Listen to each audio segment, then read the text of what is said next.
Hey, welcome to a brand new episode of IDTALK4ED Live, the show for the unsung heroes of education.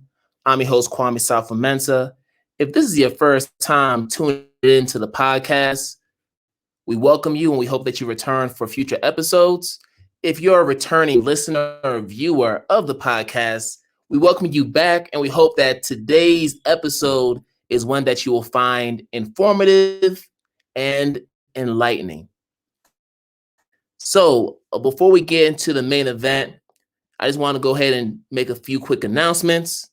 First and foremost, we have our Identity Talk Apparel Shop where we're putting out new designs each and every day, trying to hit as many people on the educator spectrum as possible, from librarians to teachers in the classroom to paraprofessionals, anybody who is within that spectrum. We're trying to shine light on them. So to check out our designs, make sure you go to our Teespring store at teesprings.com/stores/the Identity Talk Apparel Shop.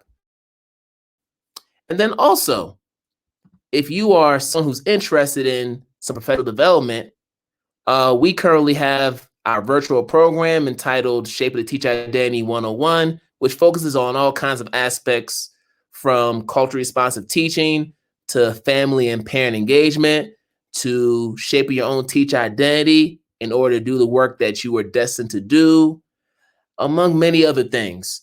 So if you would like to learn more about our program and how you can get professional development credits for it, you can go to our schedule on Calendly at calendly.com/identitytalk4educators.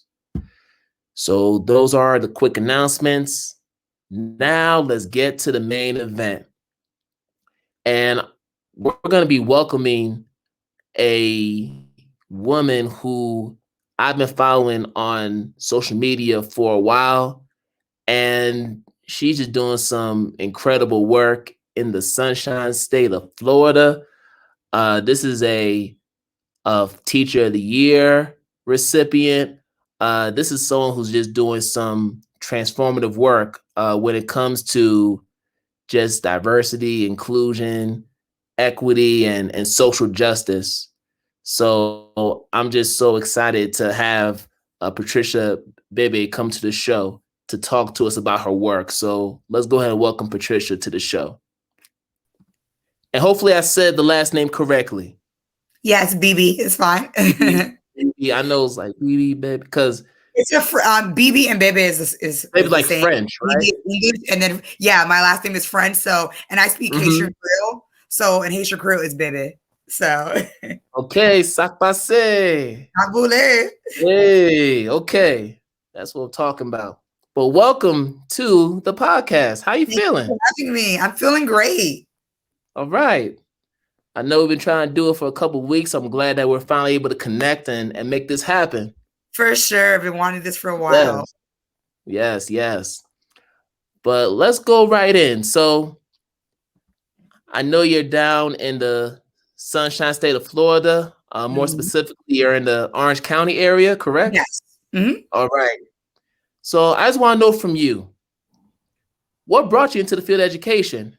And also tell us a little bit about yourself. Okay. So first I'll tell a little bit about myself and then I'll go into education. So currently I teach 4th grade in the Sunshine State, and I'm the owner of LearninginHues.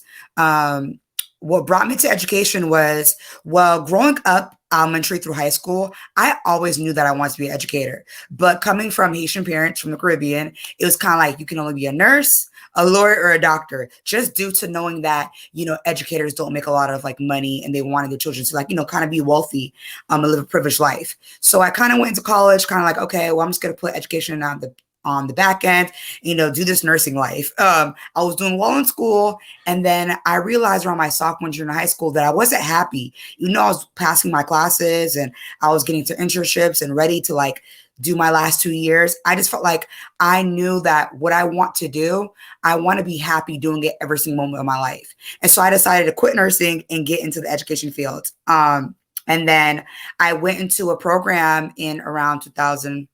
11 or 12, called Breakthrough Collaboration in Miami, where I entered as a 7th grade teacher in Miami Shores, Miami-Dade County, and where I got to teach like mostly African-American and Hispanic students. And I was just like, this is what I want to do, because I taught for 3 months and not one day was I ever unhappy. No matter how much stress I had, no matter how much work they gave me, I felt like I was really working my purpose. And as a believer in God, I always felt like God created me not to work, but to make an impact and to serve. And I felt like I was doing that in my internship. So I ended up getting recruited to teach for America my senior year of college. And then they recruited me to teach in Oklahoma City, far away from Florida. Wow. And there I began as a kindergarten teacher at 22. And I was just kind of like, I'm coming in to change the world. And then I remember my mindset into teaching was growing up in Orange County in Florida.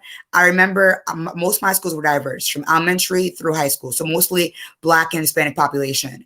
And I just remember that majority of my friends who I went through to kindergarten with all kind of followed me through high school, and no one really made it. And when I mean really made it, I mean to college, to any successful type of job. Most of them ended up in jail, prison, in the streets, or dead. And I just remember that most of those students were the students that were acting out in class. The teachers never gave them a clean slate.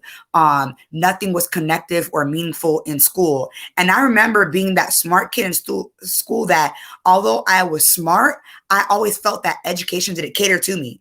Like I didn't learn anything about my culture, my heritage, or identity. I just knew to behave, and I just knew to do my work, and that this would bring me to where I need to be. But other than that, I didn't leave feeling empowered. I didn't leave feeling healed. I didn't leave feeling like I growed mentally, spiritually, emotionally.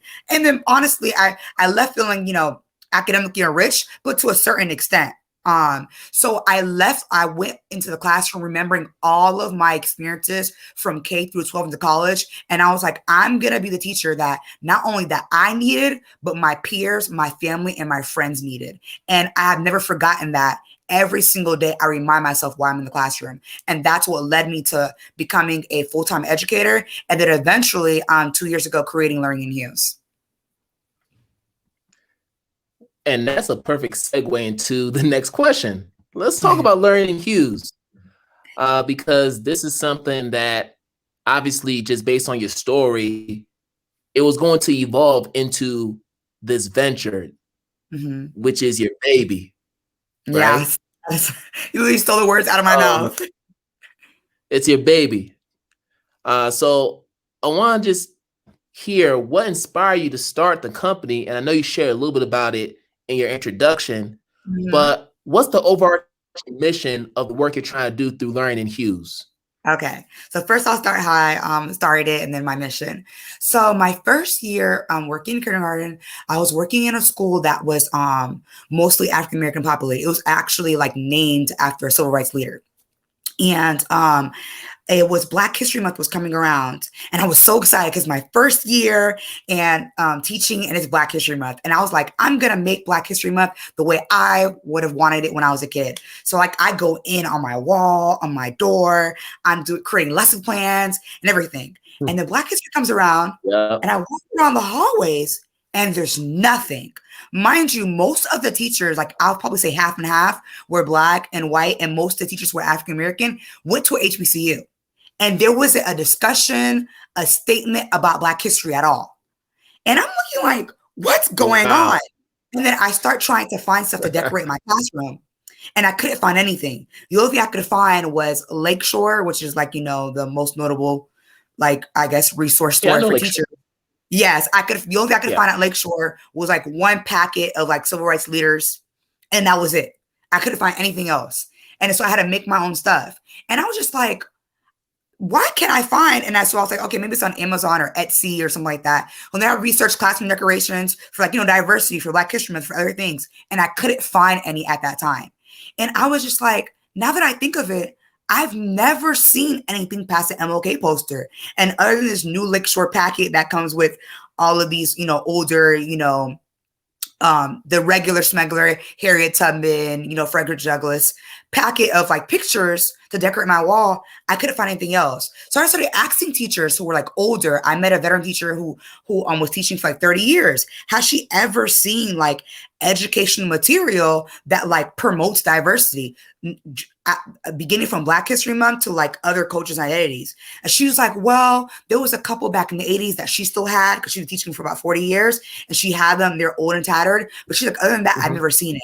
And so that's when I started saying like, oh my gosh, there is an opportunity here and a much needed value for teachers to make their classroom atmosphere diverse, and the beginning things that elementary uses to like set their atmosphere, to like create the beauty of their classroom is classroom decorations and products. And so I just started researching different things like for Hispanic Heritage Month, for LGBTQ, for Muslim, for Christian schools. And I couldn't really find a substantial store or area where you could find classroom decorations, products, resources for the ethnicity, culture, gender,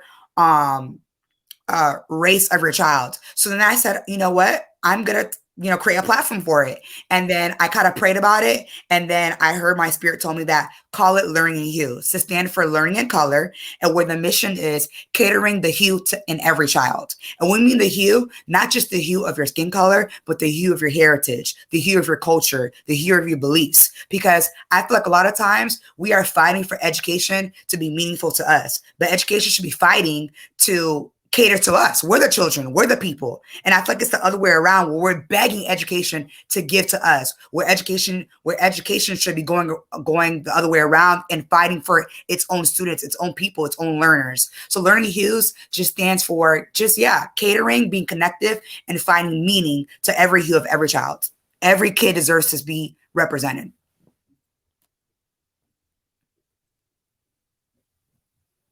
Yeah, and that's something that I think is now where we have a lot of people being more aware of that now than ever. But yet, when you go to different stores like a TBT or some other education websites where they sell products, you have some who are actually putting out some excellent products that are treating Black History Month, gender equality, sexual identity, all the different social justice issues with fidelity. And then there's some who are just simply appropriating it for their capital gain. So you have a combination of those things going on in these different platforms. So I'm glad that you brought light to that. So if you could just share some of the different products that you share on the LearninginHues platform, because I know you have like cool accessories that you have on your platform. What are some other products that you promote? Okay, so we're just beginning. We only started like a year ago. So we have African borders, kente cloth borders, bulletin borders, which are about 3 feet long, and they come in different patterns. We have special needs decals, because I noticed that another sector that we forget special needs all the time. Like, it's very hard for a child to see a child in a wheelchair, or a child who might not be able to speak and need sign language, or, a child that may be deaf, or a child that might have cerebral palsy. And so I have special needs decals, special needs posters for different areas, such as specials for music, art, so they can see themselves, and then special needs like activists as well. Because like a lot of times we limit our special needs kids, like all they can do is to a certain extent. And it's like you can go above and beyond. You have the same mind and same opportunities that we're gonna give you to advocate yourself as well. I have social justice posters that promote advocacy for LGBTQ, for immigration, for Native Americans, and for Middle Eastern cultures as well, because that's often missing as well. Because I feel like a lot of times we stick to the ones that are much in the media, which is like LGBTQ, African American, Hispanic heritage, and then we kind of stop. And then so my goal is like, find everything in diversity and have that. I have mugs. I started a platform called Kings Read To and Queens Read To, which promotes reading, especially in the African American community, where I found out that there's a big deficit with Black boys reading and girls reading as well. I Yeah. also am coming out with my LGBTQ and Hispanic heritage line in about 2 weeks. So I created A through Z alphabet chart. So one of the first things that kids learn is their alphabet. And I mean, I love A is for apple, I love B is for ball, but I would love for children to not only learn their alphabet, but also learn history at the same time. Because one of the things that's Right. key for learning is like getting kids to learn without them knowing what they're learning at times. So they're getting to learn their alphabet and at the same time learn history. So my first A through Z line came out with African-American inventors and their patents. And then that's going to branch off to be A through Z for women's rights, for Women's History Month. And it'll be A through Z for Asian Americans, A through Z for Hispanic Americans, A through Z for LGBTQ. Just it's going to keep going. So every product will have cultures and different cultures and ethnicities that we can find to cater for it. I even have an A through Z for Christian schools. So I just feel like every type of school should have a product that caters to their type of school. So that's my first line. So I first started with African Americans and special needs, and then I also came out with an A through Z sign language decals. Wow. You can have your a lot of times when you go to like to stores like Michael's and you take the sticker decals to like, you know, make your room door or spell out a sign. Now you can have it in a sign language where you can say Miss Bebe, but in sign language, because the key is to be inclusive. Wow. You're taking it to another level with this. You really are. Yeah. You know, usually most folks stop at LGBTQ, Mm-hmm. IA plus, Yeah. you know, obviously the different, you know, races and Mm-hmm. classes, but now you're extending it to sign language, Mm-hmm. Christian schools, and we don't Yeah. really talk a whole lot about religion when we talk Yeah. about like culture. But what's Yeah. But crazy there's is Christian faith is a schools. huge part of it. Exactly. There's Christian Yeah. schools. And it's not just Christianity. There's Muslim schools. There's Hindu schools.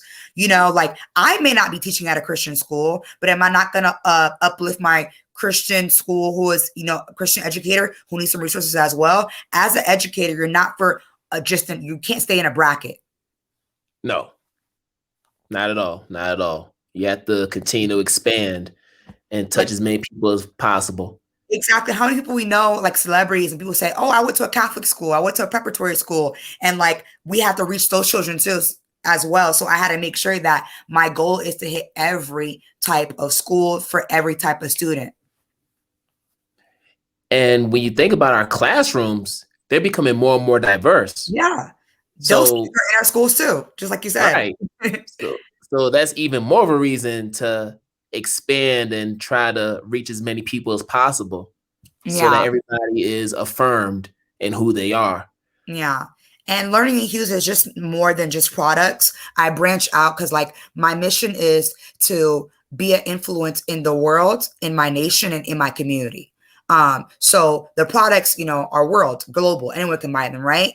And then so I want to have a platform where I can also be giving resources. So I have a YouTube for my LearninginHues channel where I read diverse books that I know that are not being promoted as much, because I love books like Hair Love. I love books like I Promise from LeBron James.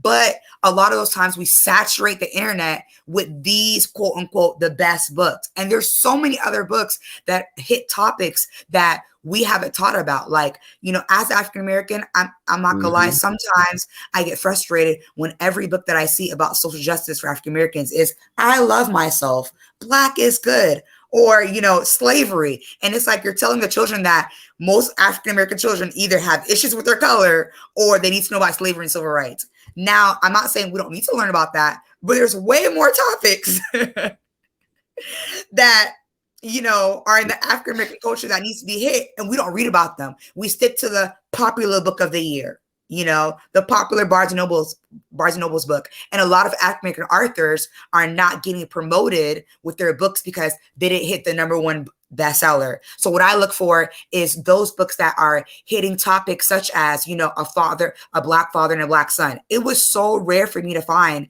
books that hit that, or a son who's struggling with a parent who's in jail.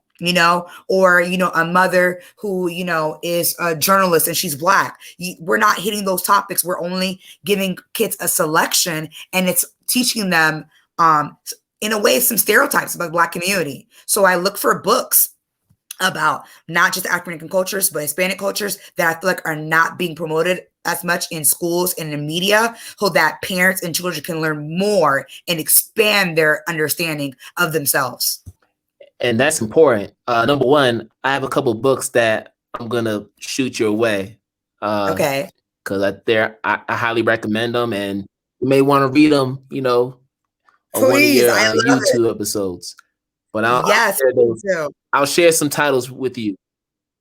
And then, And then secondly, to your point, sometimes it's the media that does it. The media Mhm. plays a huge role in centering certain narratives about us Yes. when it's not really our intention for such narratives to be centered, right? We write the books, we get them published, we put them out there, but the media sometimes plays a role in determining which books to center and which books to kind of put, back for people not to see. Yes, I agree. And we And that's been going on for many years. Yes. Yes. So that's just another thing Movies and it's shows we important to watch. point out. Yeah, from the movies and shows we watch to the books that we read. Yeah. Yep. I want to know from you, what should activism and civic engagement look like for teachers? Because we have a lot of teachers who say they want to engage in this work. They want to do more than just teach content to children, but they're not quite sure exactly what it is they need to do. So I wanted to know from you, what should that look like for teachers who may be in the classroom or maybe aren't in the classroom? Well, for me, I think it looks like well, first, I always tell teachers, you need to know your why. If you're saying that you want to teach activism and civic engagement, why? Because your why shows you your path. It gives you your beginning. So my why was I needed children to know that injustice is real, and that they have power against injustice, and that adversities are real to everyone, no matter the color of your skin, no matter the language you speak, and that you have power to overcome adversities and then also help others. And your role as a human being is not only just to be successful as a person, but also to lift up the next fellow man or fellow woman. And so that's my why. So in my teaching, whether I'm teaching math, social studies, science, reading, or just like having a conversation with my student, anything that I do in my classroom is surrounded by my why. So, for instance, I've been teaching Black history. I've been a teacher for 7 years. I have taught Black history from the first day of school to the end. The way that I do it is that literally you can connect anything to Black history. So, give me an example. So, in our lesson plan is to teach a text called "Learning to Fly" about the Wright brothers. So, remember, my why is to make sure that all kids know that injustice is real, adversities are real, and your purpose is more than just personal success, but to also lift up your fellow man. So we're learning about the Wright brothers, very good social studies context, because you need to learn about the airplane, a very good invention. And then I connect it to Bessie Coleman and Amelia Earhart and Mae Jemison and other astronauts and pilots, and how because of this great invention, these people were able to become who they are now. So it creates that connection that is not just Black history, but just people in general. These two, in that context, white guys did a phenomenal invention that helped the entire world. And this invention allowed the first Black pilot. This allowed the first Black astronaut. This allowed the first the first Hispanic astronaut or pilot. This is how humans help each other. And so I do that with every single lesson. We taught a lesson about Cesar Chavez. I love teaching about Cesar Chavez. And so with Cesar Chavez, we learned about, how he was an activist for Mexican Americans and migrant workers. We learned about different migrant workers who were not Mexican, who were Asian, who were Native American. And we connected it to migrant workers in Africa and in the Caribbean and in Australia to make sure that it's not strictly looking at just race. because you always want to make sure that I tell my kids that inclusive is not black and white. Although a lot of time it's in the focus of America because of the history.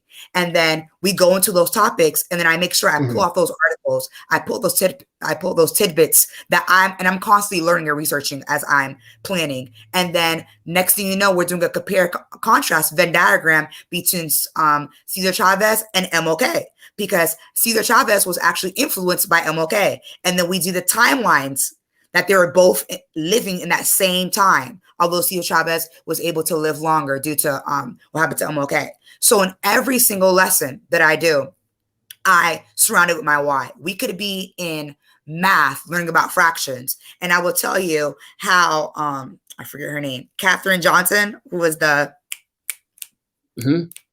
Katherine Johnson, the scientist, the astronaut scientist. NASA. I will tell students how she used fractions to help solve that equation as we're learning about equivalent fractions. So that's what you do. You have to learn your why. Your why can't be, I want to teach social activism and civic engagement because it's the trend, or because I just feel bad. That's not enough. You have to know your why. What do you want your children to know? What do you want them to leave with your classroom? How can that impact them as they get older? What if you're the only teacher they ever get this from? How impactful will your lesson be? Because unfortunately, it looks like there's a lot of us, but there's not. No, you're so right about that. And I want to touch on a point that you were making as you were explaining how you connect your why to your work in the classroom.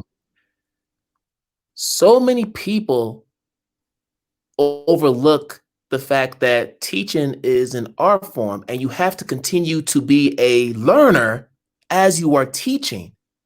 Yes.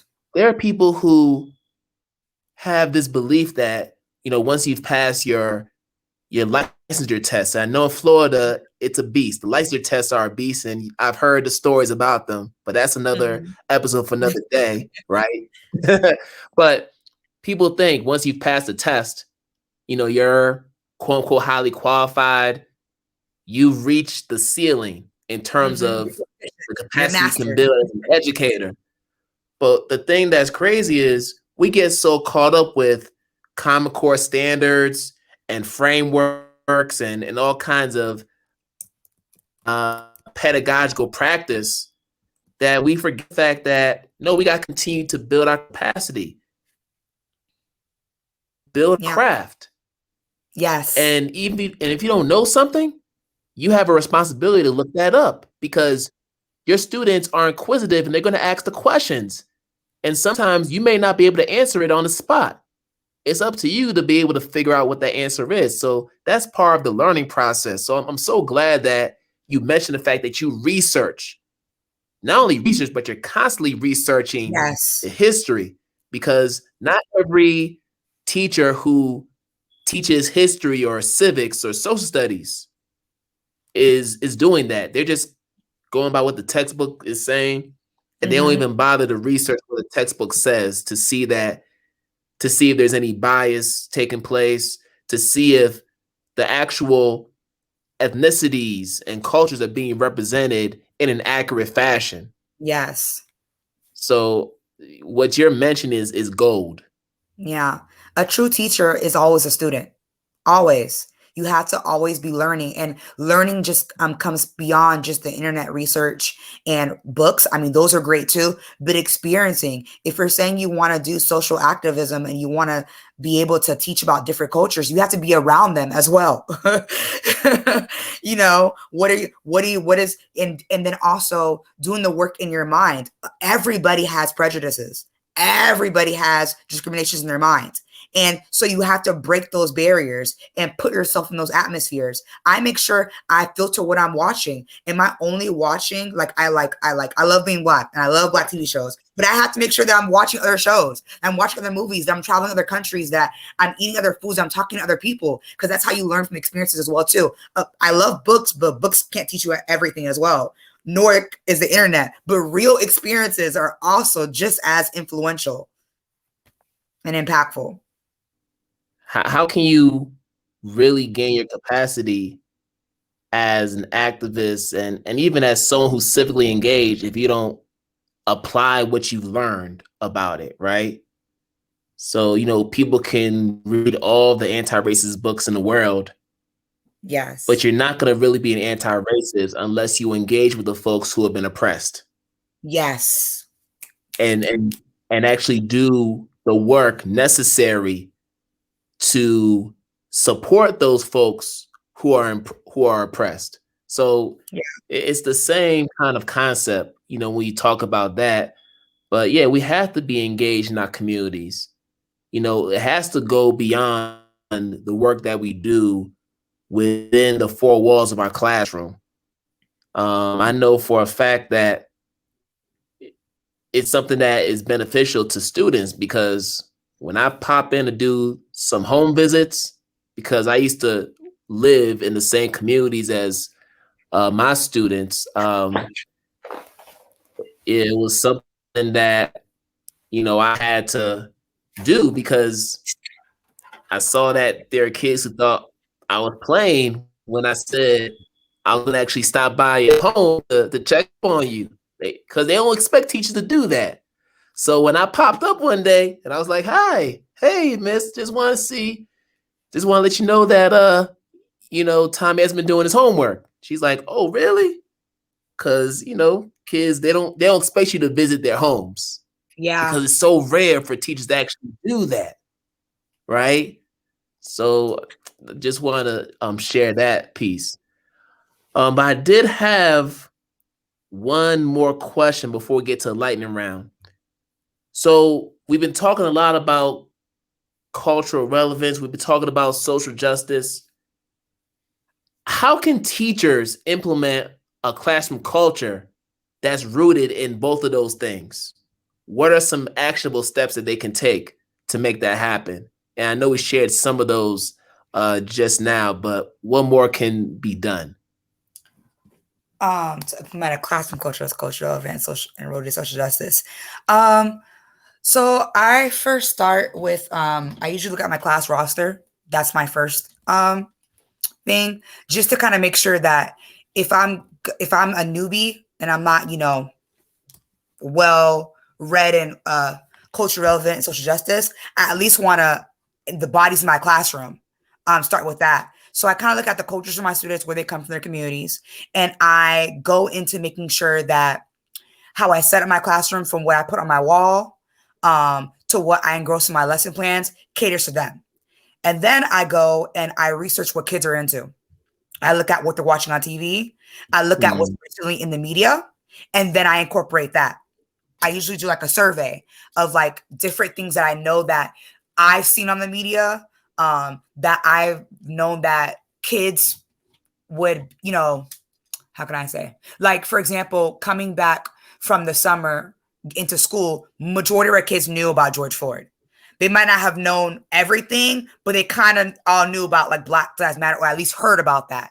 So I knew that, okay, I'm going to incorporate that in the classroom and kind of see what they know. So I kind of start with a question and made that as like my bell work, things like that. But usually I would say start with, who your children are, where they come from, what their cultures are. Because the first thing you want to do is be relevant to the children in front of you, first and foremost. Like I would love to like start, if I was a first year teacher or you're just starting off, I would love to go ham and just go to every single culture, social topic, but you can't do that yet. You got to start where they're at. So I would start with what my classroom culture looks like, what cultures are there, what genders are there, what communities are there, and what socioeconomic stats are there, and then use that to tailor my lessons, and then use that to represent my classroom. If a lot of my students are, let's say, a lot of my students come from, let's say, college educated parents or whatnot. And then a lot of my students come from an area that is not as diverse, right?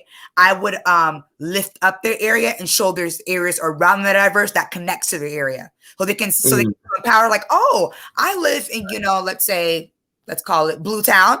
But did you know that Blue Town was also 20 years ago, a civil rights march happened through there. So connect where they come from. To not seeing that where they come from is lesser than, or because it's not as diverse, there's something wrong with it, you know? So I use who was in my classroom to expand my purpose for being culturally relevant to not only their culture, but then start building upon that to building to other cultures and to other social activism topics that's happening in their community and in the world. That's awesome. And imagine if every teacher were to approach the beginning of each school year like that. And not just stop at the beginning of the school year, but to continue to do it for 180 plus school days. Just imagine how much of an impact that would have, not just on the students, but just on schools in general. Yeah.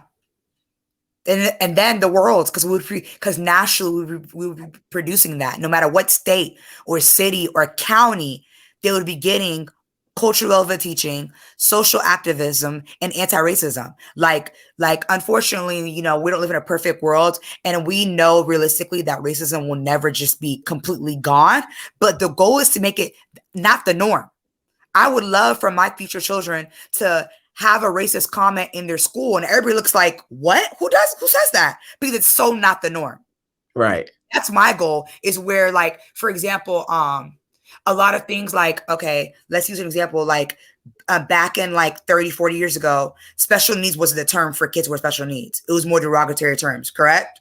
And so due to the learning of society, we now have learned that some of those terms were not the best, or the way that they were treated in schools and in the world was, you know, not at a great level. And so due to the world's learning, no one even says those type of words or that uses that type of language when it comes to special needs students, as well as LGBTQ, right?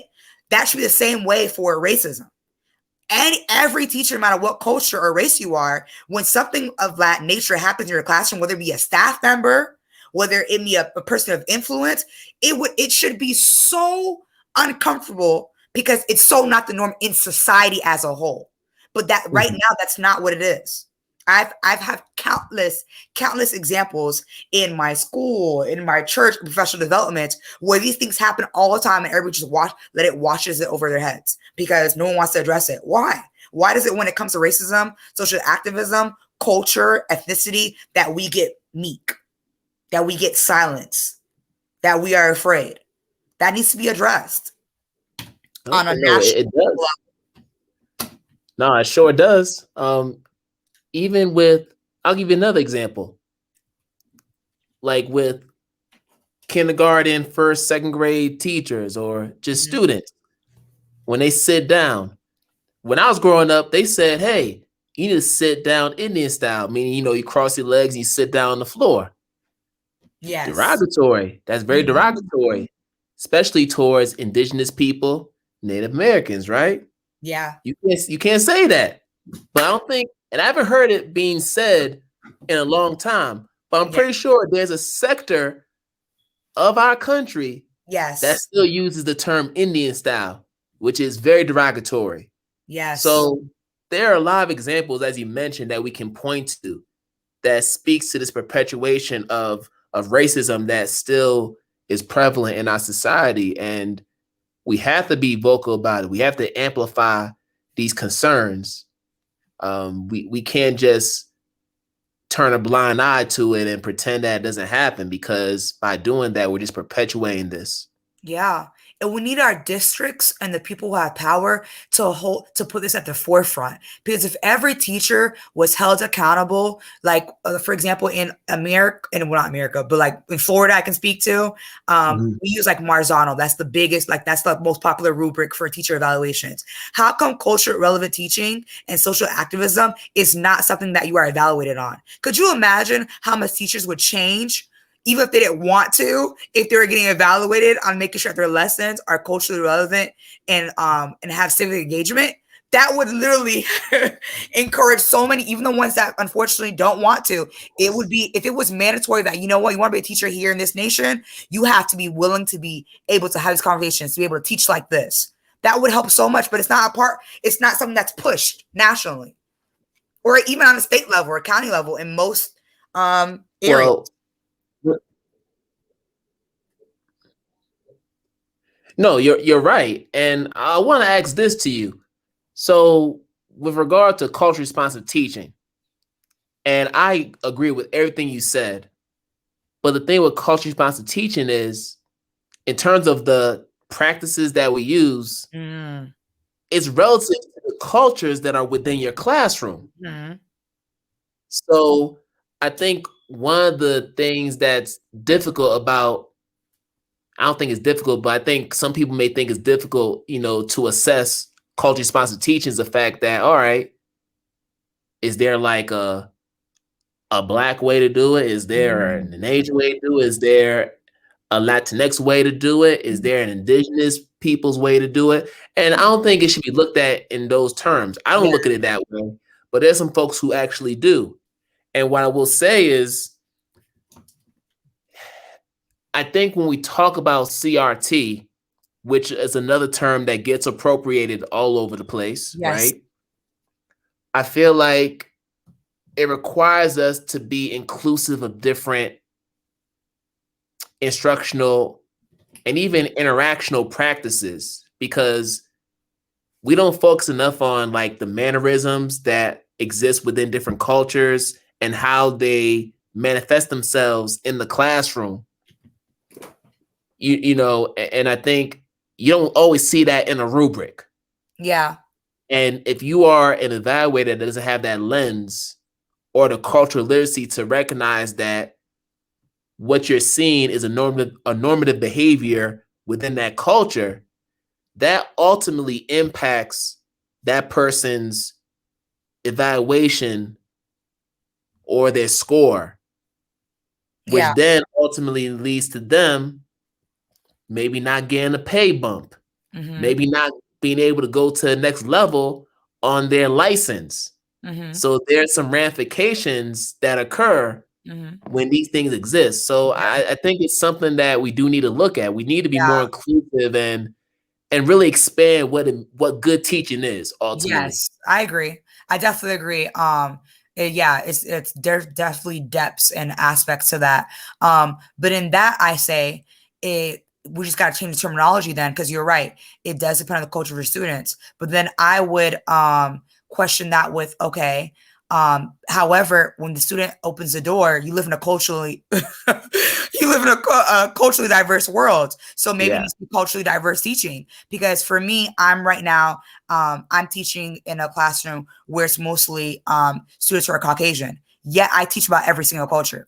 Not only do I, of course, my focus is Black history, but my students have done projects on Native Americans, projects on indigenous cultures, projects on Asian Americans. We're doing women's in March, and like I didn't just teach, and of course I also did American history as well. Just overall arching, but I Mhm. can't say because my students are mostly Caucasian that I can only teach the culture that they're from and they understand. So maybe we need to teach terminology then culturally diverse teaching or something along that measure, because I feel like that's a loophole for teachers who, just like you said, who I teach only even if I teach only Black students, I can't teach only Black history, because I can't want another culture to uplift mine and not uplift theirs.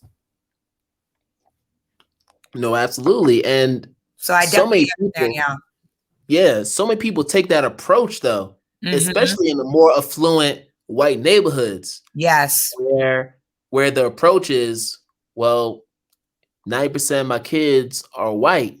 Yeah. They don't have to deal with racism. They haven't experienced any of these issues that other communities of color have experienced. Yeah. But do So you see? therefore, we don't need to teach that. That's what some teachers actually Exactly. And do. that's such a wayward thinking, because my question for that teacher would be, okay, that's first of all, I think that's false. They don't have to deal with racism. They do in a different way. They start projecting racism. Mm, come That's what on now. happens. Come on.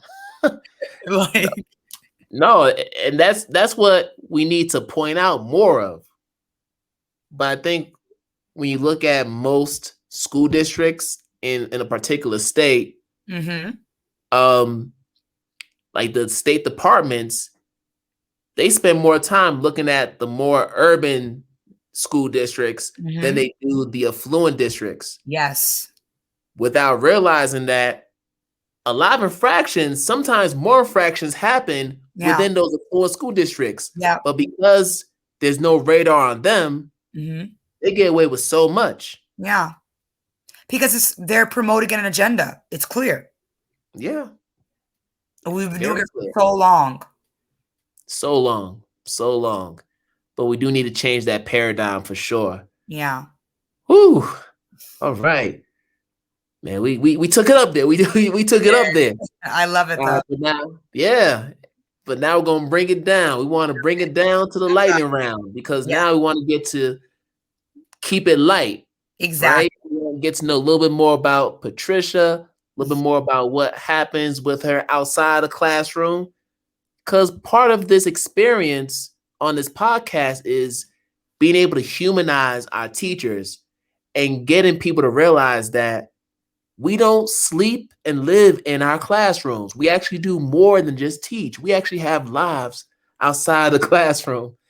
So I sent some questions out to you. Hopefully you had a chance to Yeah. review them.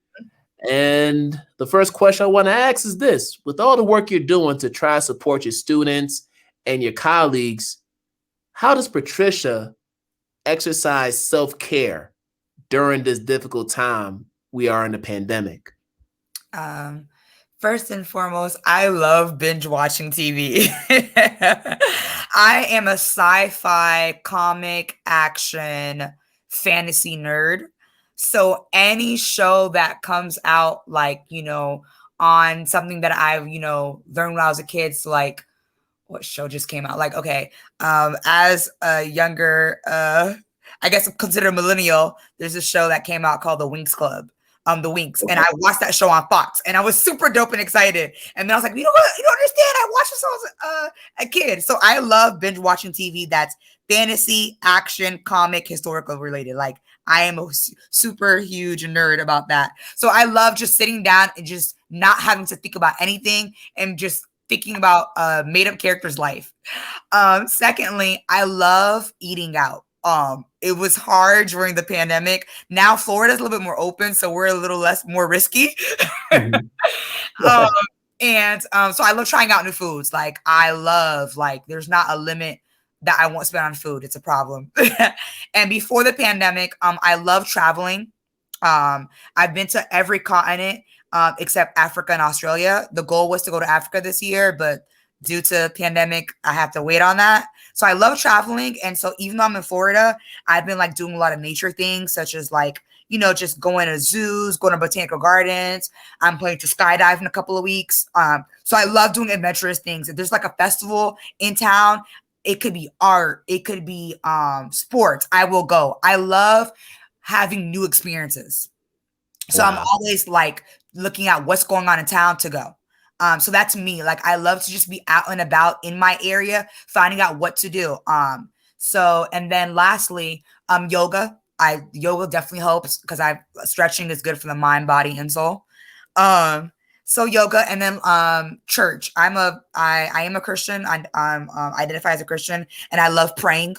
So praying, I'll probably say actually of all things is my number one that helps me center myself, because there's a lot of negativity out in the world, and teaching has its ups and downs, especially when you're so passionate and you have areas in teaching where you can't control, and sometimes it can, trigger you or have you down, especially when you feel like you're doing a good thing.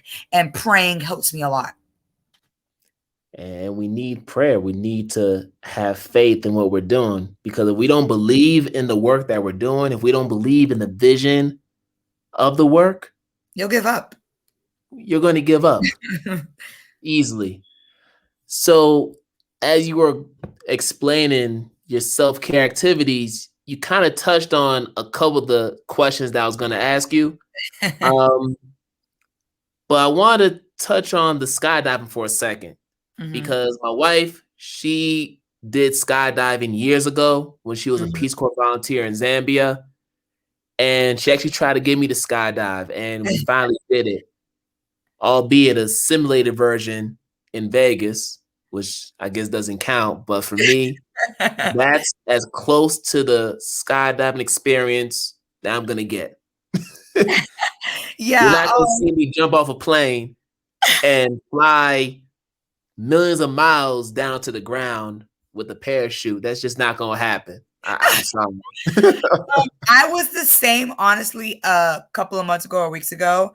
But after this pandemic and certain things that I went through last year, I don't know, my spirit just said, like, we want to do this, want to be free, want to have a free experience. And all of a sudden, I feel like every fear I had about skydiving is no longer here. And the only thing I can just hear in my mind is a verse that that's in the Bible that says, they shall fly like wings on eagles. They shall walk and not be weary. They shall run and not faint. And I just feel like I'm going to be up in the air and fly like an eagle. So it might not make sense, but spiritually, for some reason, my soul is telling me to skydive. Well, more power to you. And you're going to have to let me know how that experience went for you. You're going to have to let me know.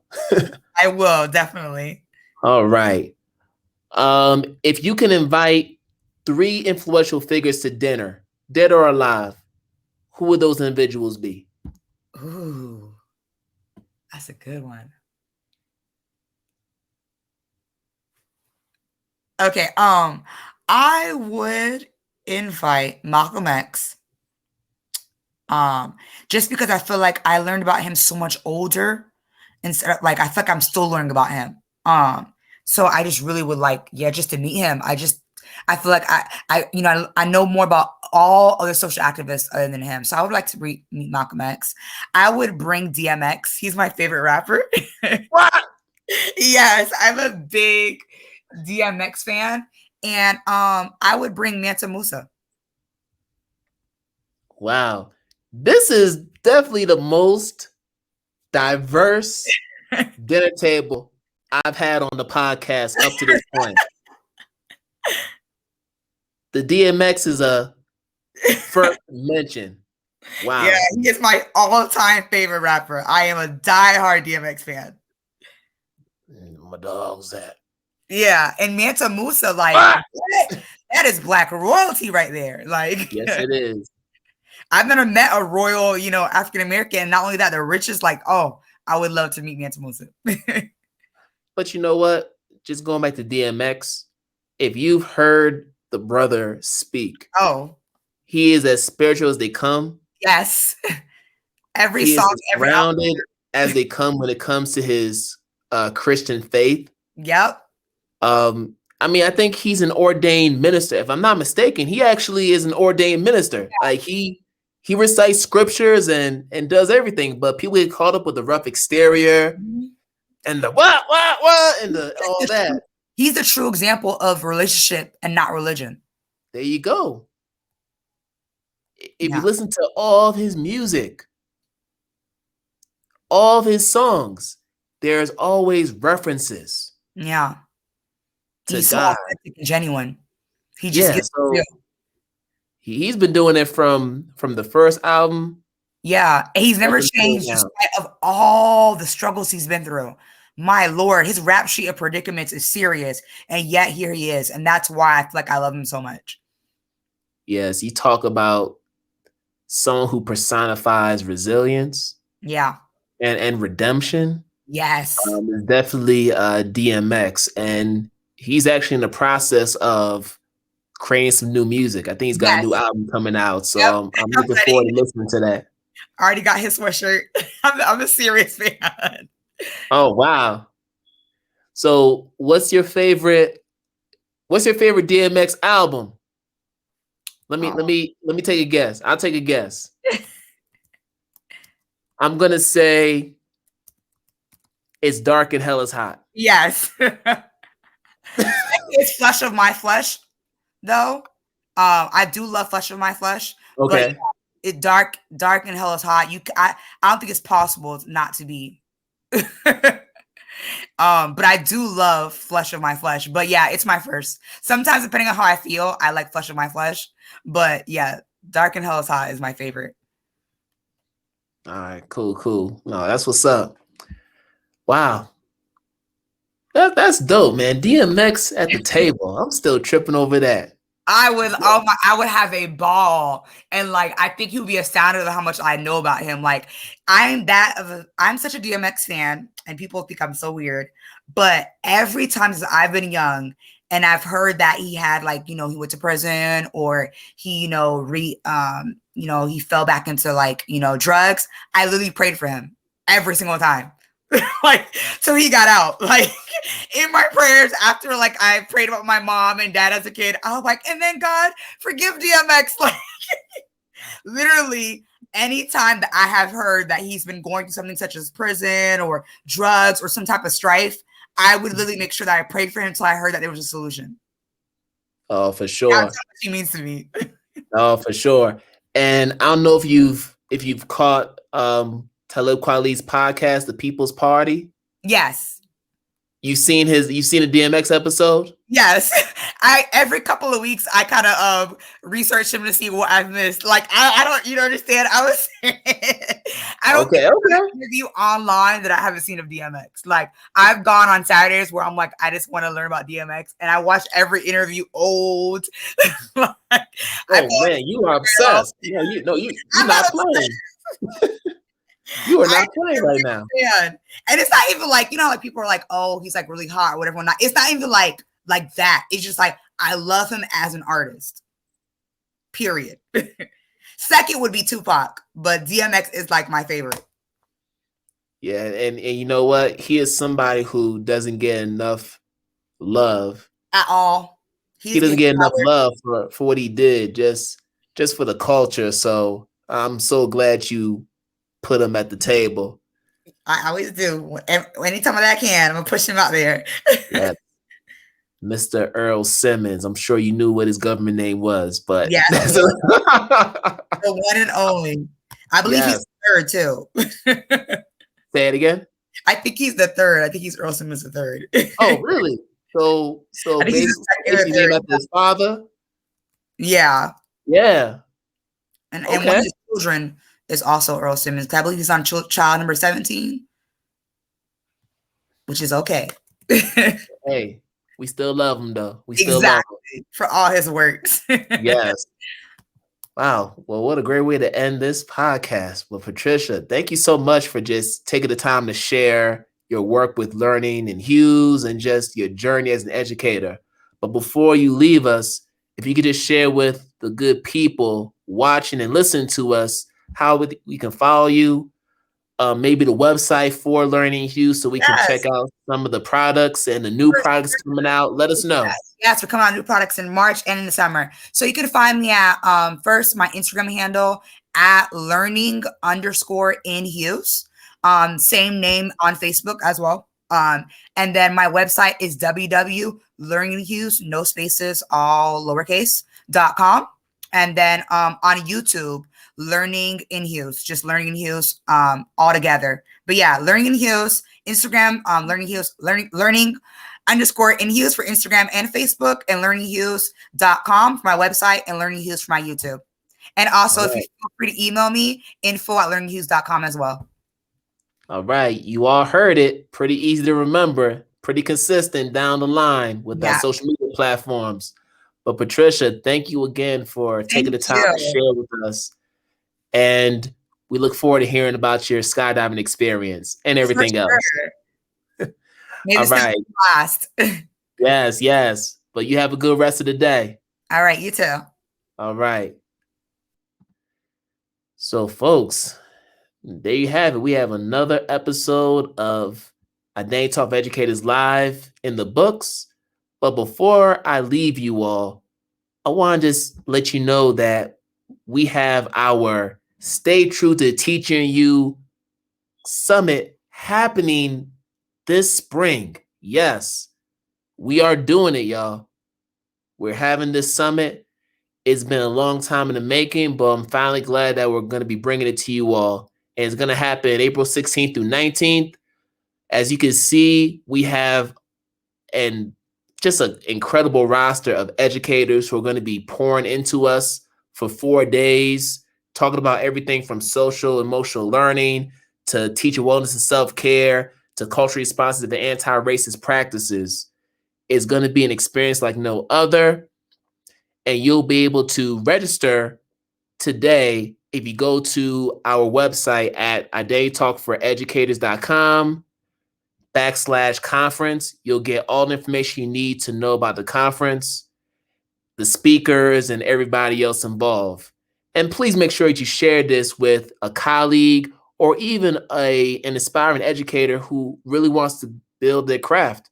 This is the conference for them. So make sure you check us out. And that's all I have for you all today.